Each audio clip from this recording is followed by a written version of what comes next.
कोई भी ऐसी गलती अगर पाकिस्तान ने की, जब किसी देश को दुश्मन देश पर सैन्य कार्रवाई करनी होती है तो वो उसे पब्लिक नहीं करता, लेकिन भारत अलग है। आज का नया भारत कहता है कि मैं मारूंगा और घर में घुसकर मारूंगा। टाइम भी नोट करो और जगह भी, और फिर भी रोक सको तो रोक लो। भारत से सामने आए इस नए बयान ने पूरी दुनिया में जबरदस्त तहलका मचा दिया है। भारत के इस नए बयान ने एक साथ 2 नहीं बल्कि 3 निशाने लगाए हैं और सीधा अल्टीमेटम दे डाला है कि एक भी साजिश और अंजाम पूरी दुनिया याद रखेगी। और यह सीधी चेतावनी थी पाकिस्तान को। आज हर भारतीयों को army chief general Upendra Dwivedi का यह बयान जरूर सुनना चाहिए, क्योंकि इसी बयान ने पाकिस्तान की सेना के पैरों तले से जमीन खिसका दी है और यूनुस के परखच्चे उड़ा दिए हैं और तो और चीन के भी होश उड़ा दिए हैं। दरअसल army chief general Upendra Dwivedi ने मंगलवार को कहा कि ऑपरेशन सिंदूर अभी भी जारी है। बॉर्डर के पास 8 आतंकी कैंप अभी भी सक्रिय है। उन्होंने कहा कि दुश्मन के किसी भी दुस्साहस से माकूल तरीके से निपटा जाएगा। उन्होंने याद दिलाया कि ऑपरेशन सिंदूर में 100 पाकिस्तानी सैनिक मारे गए थे और पाकिस्तान अपनी हालत को ना भूले। पहले आप आर्मी चीफ का ये धुआंधार बयान सुनिए, उसके बाद उनके बयान के मायने क्या थे और कैसे एक साथ 3 देशों को अल्टीमेटम दे दिया गया, वो आगे बताएंगे। है कि जम्मू कश्मीर में स्पेशली जिस तरह की फायरिंग हुई थी और जिस तरह से हमने उनको एड्रेस किया और तकरीबन हमने उनके 100 लोगों को जो खत्म किया, वो सब कार्रवाई जो हुई थी वो इसीलिए हुई थी क्योंकि हमने कन्वेंशनल स्पेस को बढ़ाया। और उस 88 आवर्स में आपने देखा कि कन्वेंशनल स्पेस को बढ़ाने के लिए आर्मी का जो मोबिलाइजेशन था वो इस प्रकार से था कि कोई भी ऐसी गलती अगर पाकिस्तान ने की जिसमें कि हमें मजबूर होना पड़ा ग्राउंड ऑपरेशन शुरू होने के लिए, हमने पूरी तैयारी कर रखी थी। लड़ाई है ये 4 दिन की चलेगी ऑप सिंदूर जैसे, या 4 साल की चलेगी यूक्रेन रशिया वॉर जैसे। तो जैसे ही लड़ाई जितनी चलती जाएगी हमारे पास इतनी काबिलियत होनी चाहिए कि हम उतने ड्रोन बना सकें। ये बात है, हमने उतना ही दबाव बना के रखा हुआ है। जैसे मैंने आपको बताया कि क्या वापस बाहर के जो कैंप्स हैं, जो वेस्ट साइड कैंप्स हैं, जिसके बारे में मैंने अभी बताया कि 8 कैंप्स अभी भी वहां पे एक्टिव हैं हमारी नॉलेज में, और उस पे अभी भी लोग बैठे हुए हैं। कितने बैठे हैं ये अलग अलग इसके सोच विचार हैं, बट हमारी तरफ से अगर देखा जाए तो तकरीबन 100 से 150 लोग हो सकता है वहां पर बैठे हों। जहां तक पॉलिटिकल रिटोरिक है या जहां तक जो हुर्रियत जो उस साइड है पाकिस्तान है, क्या वो पूरी तैयारी कर रही है? मेरे हिसाब से पूरी तैयारी कर रही है।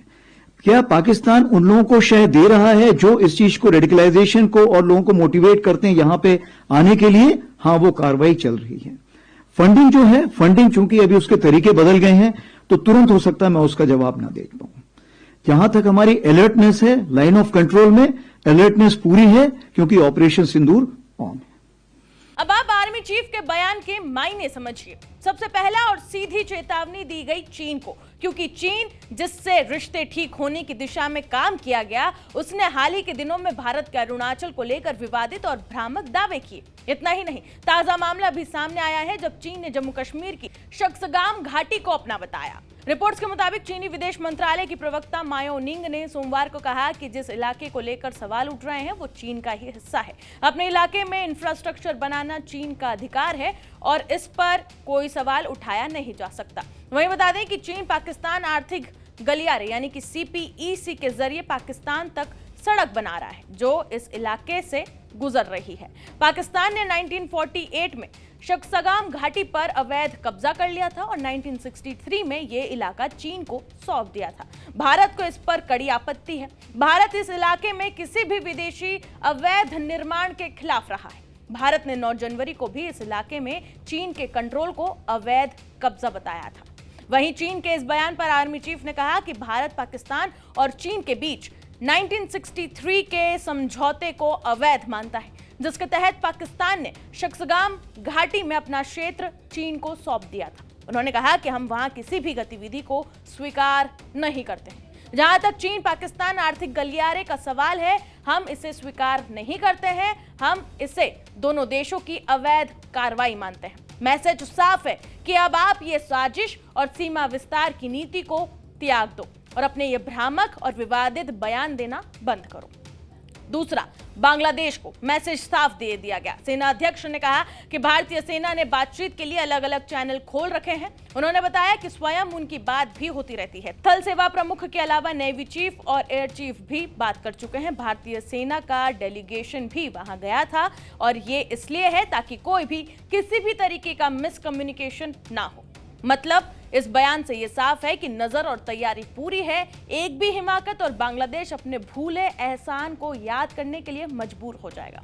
तीसरा एंड सबसे महत्वपूर्ण मैसेज पाकिस्तान को दिया गया कि अमेरिका की गोद में उछल रहे पाकिस्तान को कोई नहीं बचा पाएगा। भारत ने ऐसी तैयारी पूरी कर ली है, फिर चाहे वो गिड़गिड़ाए या फिर घुटने पर आ जाए। आर्मी चीफ ने बॉर्डर के पास ड्रोन देखे जाने के सवाल पर जवाब देते हुए कहा कि डीजीएमओ स्तर पर बात हुई है। इसमें ड्रोन के मुद्दे को उठाया गया और ये साफ कहा गया कि ये मंजूर नहीं किया जाएगा, इस पर लगाम लगानी जरूरी है। सेना प्रमुख ने यह भी बताया कि भारतीय सेना हर कमांड स्तर पर ड्रोन निर्माण और संचालन की क्षमता को विकसित कर रही है और जितना भी बॉर्डर एरिया है उसको लगभग जो आने वाला, क्योंकि अभी ये जो टाइम है वो पूरा ड्रोन वाला टाइम हो चुका है, इसलिए ड्रोनों को बहुत महत्वपूर्ण तरीके से और बहुत बड़ी संख्या में भारतीय सेना में भी शामिल किया जा रहा है। उन्होंने ये भी कहा कि तीनों सेना थल, जल और वायु के बीच समन्वय पहले से कहीं ज्यादा मजबूत है।